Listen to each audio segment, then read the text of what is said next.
Halo teman-teman, kami dari kelompok 5 yang beranggotakan saya Sonia Septiana Miswandi dan saya Grace dan saya Cindy.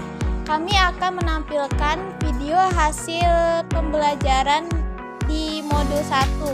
Baiklah teman-teman, saya di sini akan menjelaskan konsep dan prinsip belajar dan pembelajaran.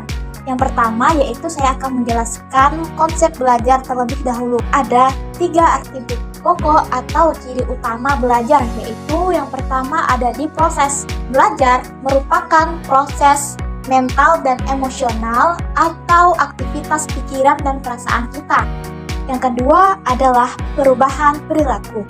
Hasil belajar yaitu adanya perubahan perilaku, baik itu menyangkut perubahan kognitif, psikomotorik, maupun afektif. Yang ketiga adalah pengalaman. Belajar terjadi melalui pengalaman, baik itu pengalaman langsung maupun pengalaman tidak langsung. Dengan kata lain, belajar terjadi di dalam interaksi dengan lingkungan, baik itu lingkungan fisik maupun lingkungan sosial. Lanjut, yang kedua adalah prinsip belajar. Ada beberapa prinsip yang perlu kita ketahui agar kegiatan belajar mengajar terjadi secara efektif. Dari sini saya akan menjelaskan yang pertama dulu adalah motivasi. Motivasi adalah dorongan untuk melakukan kegiatan belajar, baik itu intrinsik maupun ekstrinsik. Motivasi intrinsik lebih baik karena berkaitan langsung dengan tujuan pembelajaran. Yang kedua adalah perhatian siswa. Pemusatan energi psikis terhadap pelajaran erat kaitannya dengan motivasi. Guru dapat mengaitkan pelajaran dengan kebutuhan, minat, pengalaman siswa, atau guru dapat menciptakan situasi pembelajaran yang dapat menarik perhatian siswa. Yang ketiga adalah aktivitas. Kita ketahui sendiri, belajar itu adalah aktivitas. Bila pikiran dan perasaan siswa tidak terlibat aktif dalam situasi pembelajaran, pada hakikatnya siswa itu tidaklah belajar. Yang keempat adalah balikan. Yang dimaksud balikan di sini adalah agar siswa mengetahui benar atau tidaknya pekerjaan yang mereka lakukan. Yang kelima adalah perbedaan individual. Guru hendaknya mampu memperhatikan dan melayani siswa sesuai dengan karakteristik mereka masing-masing. Dan selanjutnya adalah pembelajaran. Pembelajaran adalah proses interaksi antara peserta didik dan pendidik dan sumber belajar pada suatu lingkungan belajar. Lingkungan belajar adalah suatu sistem yang terdiri dari unsur tujuan, bahan pembelajaran, strategi, alat, siswa, dan guru. Halo semua, kita masuk dalam kegiatan belajar kedua. Di sini saya akan membahas beberapa poin tentang perbedaan pendekatan, strategi, metode, dan teknik pembelajaran. Di sini, dari pendekatan pembelajaran, ada cara umum memandang pembelajaran. Menurut Killen di tahun 1998, 2 pendekatan utama dalam pembelajaran. Yang pertama, teacher center, yang kedua, student center. Selanjutnya, strategi pembelajaran. Di sini, strategi pembelajaran memiliki ilmu dan kiat di dalam memanfaatkan segala sumber belajar yang dimiliki atau dapat dikerahkan untuk mencapai tujuan pembelajaran yang telah terperinci. Contohnya, deduktif, induktif, eksploratory, teoritik, dan lain-lain. Baik, selanjutnya metode pembelajaran.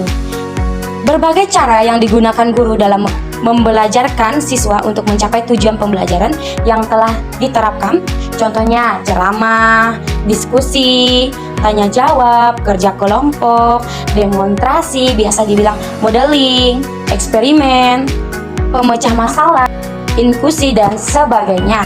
Dan terakhir, pembelajaran. Teknik pembelajaran itu mewujudkan konteks dari penggunaan metode, strategi, dan pendekatan pembelajaran. Faktor-faktor yang perlu diperhatikan dalam menentukan teknik pembelajaran diantara adalah kemampuan dan kebiasaan guru, ketersediaan sarana waktu, serta persiapan siswanya. Oke. Baik, saya akan melanjutkan kegiatan belajar ketiga. Faktor-faktor penentu dalam pemilihan strategi pembelajaran. Faktor-faktor yang perlu dipertimbangkan dalam memilih strategi pembelajaran ialah tujuan pembelajaran, jenis dan tingkat kesulitan materi pembelajaran, sarana waktu yang tersedia siswa dan guru. Gardner dan Dick and Wager tahun 1992, klasifikasi jenis tujuan pembelajaran, yaitu 1. Keterampilan intelektual dengan tahapan-tahapannya, yaitu 1. Kemampuan membedakan atau diskriminasi. Yang kedua, kemampuan mengenal konsep konkret. Yang ketiga, kemampuan memahami konsep terdefinisi. Yang keempat, kemampuan menggunakan aturan, sarana, rumus, hukum, dan berbagai aturan. Yang kedua, strategi kognitif, yaitu kemampuan memilih dan mengubah cara-cara memberikan perhatian, belajar mengingat, dan berpikir.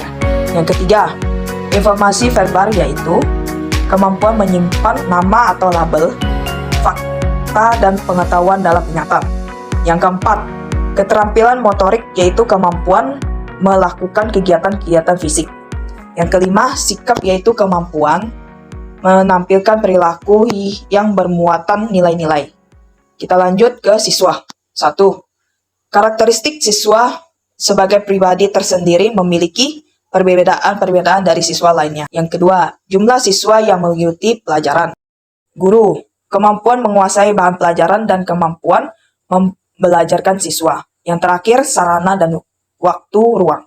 1. Jumlah dan karakter alat pelajaran dan alat peraga. Yang kedua, jumlah dan karakteristik sumber pelajaran. Yang ketiga, ketersediaan ruangan yang dibutuhkan. Dan yang terakhir, jumlah waktu yang tersedia. Sekian dari video pembelajaran kami ucapkan Terima kasih. terima kasih.